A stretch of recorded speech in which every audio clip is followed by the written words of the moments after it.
نحمده ونصلي على رسوله الكريم أما بعد فأعوذ بالله من الشيطان الرجيم بسم الله الرحمن الرحيم والمؤمنون والمؤمنات بعضهم أولياء بعض يأمرون بالمعروف وينهون عن المنكر ويقيمون الصلاة ويؤتون الزكاة ويطيعون الله ورسوله أولئك سيرحمهم الله إن الله عزيز حكيم وعد الله المؤمنين والمؤمنات جنات تجري من تحتها الأنهار خالدين فيها ومساكن طيبة في جنات عدن ورضوان من الله أكبر ذلك هو الفوز العظيم يا أيها النبي جاهد الكفار والمنافقين واغلظ عليهم ومأواهم جهنم وبئس المصير يحلفون بالله ما قالوا ولقد قالوا كلمة الكفر وكفروا بعد إسلامهم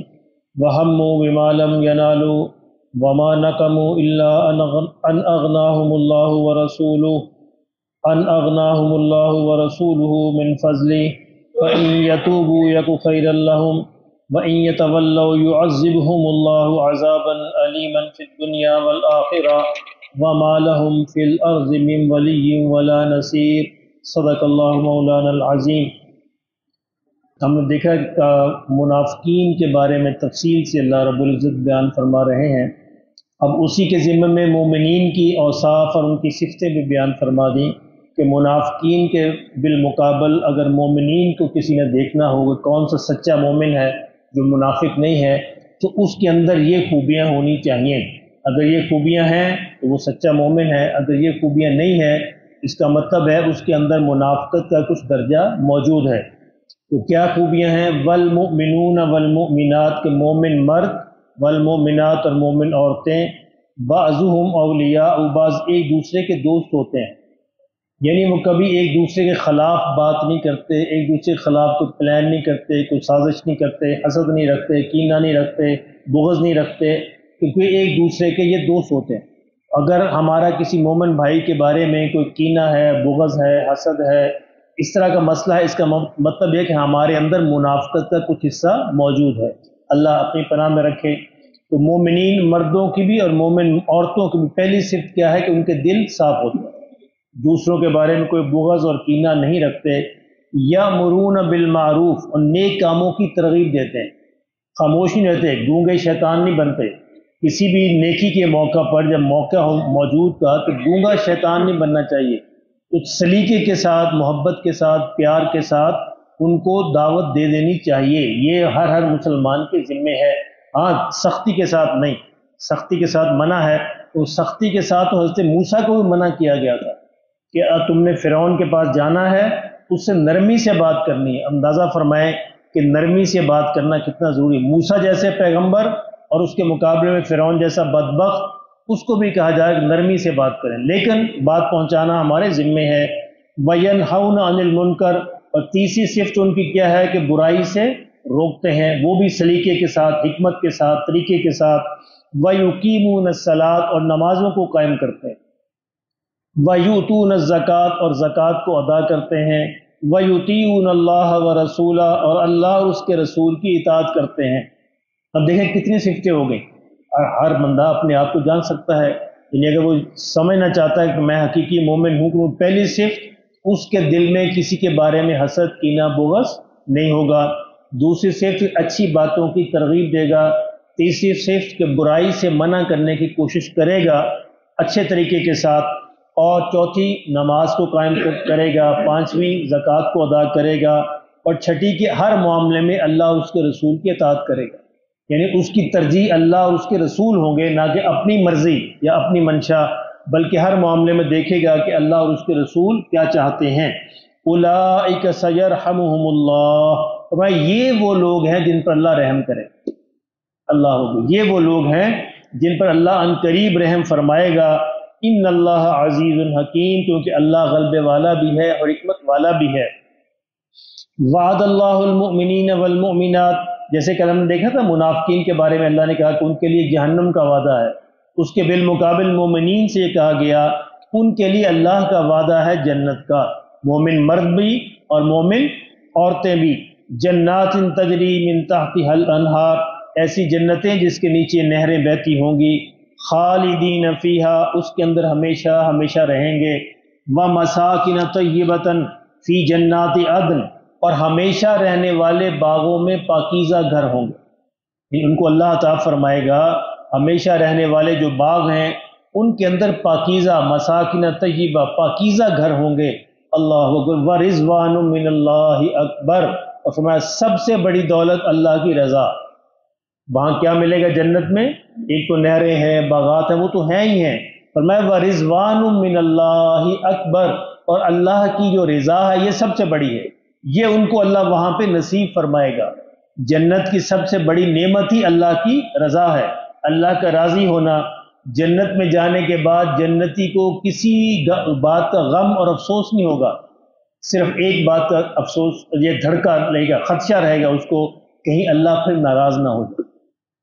یعنی باقی تو ساری چیزیں پوری ہو جائیں گی، یہ ایک ڈر اور خوف سا لگا ہوگا کہیں اللہ پھر جنت سے نہ نکال دے، کہیں اللہ پھر ناراض نہ ہو جائے۔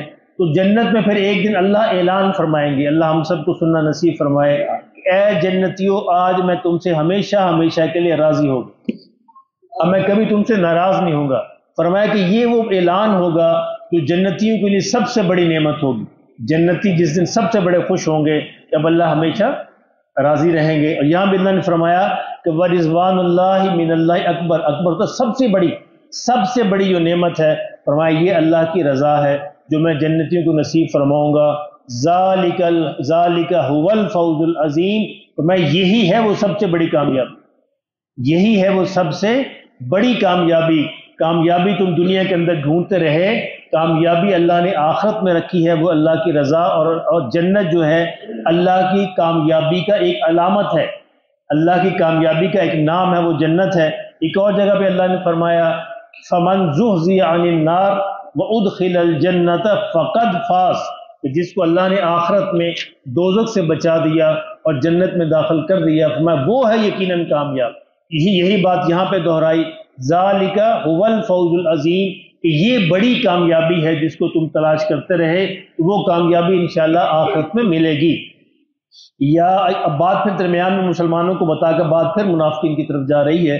یا ایھا النبی جاہد الکفار والمنافقین، اے نبی آپ کافروں اور منافقین کے خلاف جہاد کیجئے، وغلظ علیہم، اور اب یہ مرحلہ آ گیا ہے کہ ان کے ساتھ سختی کیجئے، یعنی بڑی مہلت دے دی ہم نے، اور یہ موقع کب کا ہے؟ تبوک کا موقع ہے، آخری حضور کا غزوہ، آپ کے آخری فتح مکہ کے بعد کا موقع ہے، اتنی مہلت ہم دے چکے ہیں۔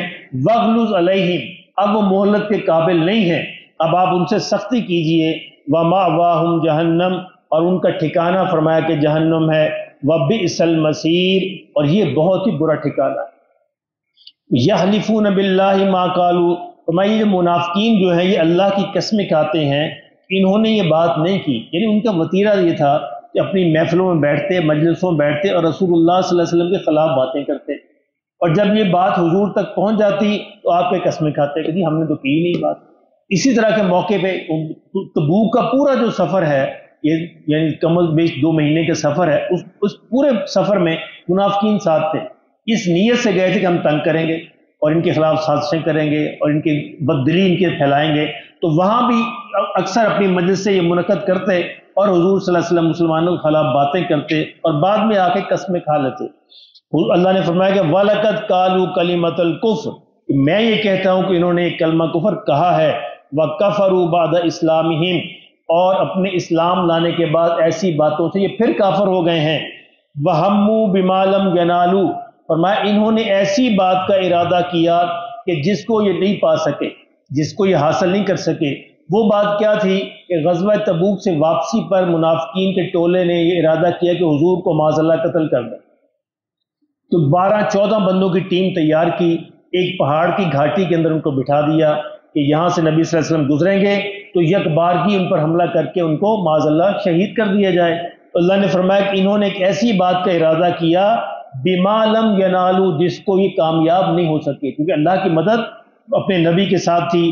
وما نقموا الا ان اغناهم اللہ، فرمایا کہ یہ اللہ کے رسول نے ان کو غنیمت دی ہے، مال دیا ہے، دولت دی ہے، تو اور انہوں نے یہ بدلہ دیا اس کا یعنی یہ بدلہ ہے اس کا کہ اللہ نے، اللہ کے رسول نے ان کو غنی کر دیا، ان کو بھی برابر کے حصے دیے، مال دیے، اور انہوں نے اس کا بدلہ یہ دیا کہ رسول کے قتل کی سازش کی اور آپ کے خلاف باتیں کی اور آپ کے خلاف سازشیں کی۔ اس کے بعد دیکھ اللہ، اس کے بعد بھی فرمایا فَإِن يَتُوبُوا، اگر پھر بھی یہ توبہ کر۔ اللہ اکبر، یہ توبہ کتنی بڑی بات ہے، یعنی حضور کے قتل کی سازش، حضور کے خلاف باتیں، مسلمانوں کے خلاف بددلی، مسلمانوں کے خلاف پلاننگ، سازش، سارے کام کیے۔ اللہ پھر فرماتے فَإِن يَتُوبُوا، اگر پھر بھی توبہ کر لیں، یکو خیر اللہم، تو یہ ان کے لیے بہتر ہوگا اور میں توبہ کو قبول کروں گا۔ اللہ کو اپنے بندوں سے پیار ہے، ہم سارے اللہ کی مخلوق ہیں نا، ذرا اندازہ فرمائیں کہ ماں باپ کو اپنے بچے سے کتنا پیار ہوتا ہے۔ کیوں؟ ماں نے اس کو جنم دیا ہوتا ہے، باپ نے اس کی پرورش میں حصہ لیا ہوتا ہے، اب اس کو کوئی نقصان پہنچے تو ماں باپ کے دل کیسے لرزتے ہیں۔ تو اسی طرح ہم اللہ کی مخلوق ہیں، اللہ نے ہم کو بنایا ہے، اللہ نے ہمیں تخلیق کیا ہے، اور ہر ایک خالق کو اپنی مخلوق سے پیار ہوتا ہے۔ حضرت یونس علیہ السلام جب وہاں سے نکلے مچھلی کے پیٹ سے، تو اللہ نے وہاں پہ ایک بیل اگا دی ان کی آرام کے لیے، ان کی سہولت کے لیے، اور جب وہ بیل کے ساتھ ان کو ایک نسبت ہو گئی، ایک مناسبت ہو گئی، محبت ہو گئی، چند دن جتنا بھی عرصہ وہاں پہ رہے، تو وہ بیل بعد میں خشک ہونے لگی۔ تو حضرت یونس علیہ السلام کو اس سے بڑی دکھ ہوا، تکلیف ہو گئی، یا اللہ یہ بیل سوکھ گئی، یہ بیل تو میری بڑی پیاری بیل تھی، میرا اس سے تعلق تھا۔ اللہ نے فرمایا کہ یونس، ایک بیل کے سوکھنے سے تمہیں تکلیف ہوئی، اور وہ جو مخلوق جس کو تو چھوڑ کے میری قوم کو بھاگ گیا تھا، اس کے مر جاتی عذاب تھا، اس کی تکلیف نہ ہوئی تمہیں۔ اللہ اکبر، فرمایا تو اپنی قوم کو چھوڑ کر تم چلے گئے تھے، وہ تو میری مخلوق تھی، یہ بیل تو ایک معمولی سے مخلوق تھی، اس سے تمہارا 4 دن کا تعلق، اور اس تعلق کی نسبت سے تمہیں اس کے دکھ اور تکلیف ہونے لگا۔ اگر میں اپنی قوم پر، اپنے بندوں پر عذاب بھیجتا، مجھے تکلیف نہ ہوتی، اسی لیے مجھے بھی تکلیف ہوئی، تم کیوں چھوڑ کے بھاگ گئے تھے جبکہ تیری قوم جو ہے دوبارہ توبہ کرنے پہ آمادہ تھی۔ فرمایا پھر اس کے سب کے باوجود فَإِن يَتُوبُوا، اگر یہ توبہ کر لیں، یَکُ خَیْرًا لَّهُمْ، تو یہ ان کے لیے بہت بہتر ہوگا۔ وَإِن يَتَوَلَّوْا، لیکن اگر پھر بھی یہ توبہ نہ کریں، پھر جائیں، يُعَذِّبْهُمُ اللَّهُ عَذَابًا أَلِيمًا، اللہ ان کو ایک دردناک عذاب دے گا، فی الدنیا والآخرہ، دنیا کے اندر بھی اور آخرت کے اندر بھی۔ وَمَا لَهُمْ فِي الْأَرْضِ مِنْ وَلِيٍّ وَلَا نَصِيرٍ، اور زمین پر پھر ان کا کوئی مددگار اور دوست نہ ہوگا۔ جب اللہ کا عذاب آ جائے، ہمیں کہ جب اللہ پکڑنے پہ آئے، پوری کائنات مل کر اس کو چھڑا نہیں سکتی، اور اللہ چھوڑنے پہ آئے تو پوری کائنات مل کر اس کو پکڑ نہیں سکتی۔ اللہ پاک ہمیں اس کی سمجھ اور اس سے یقین نصیب فرمائے۔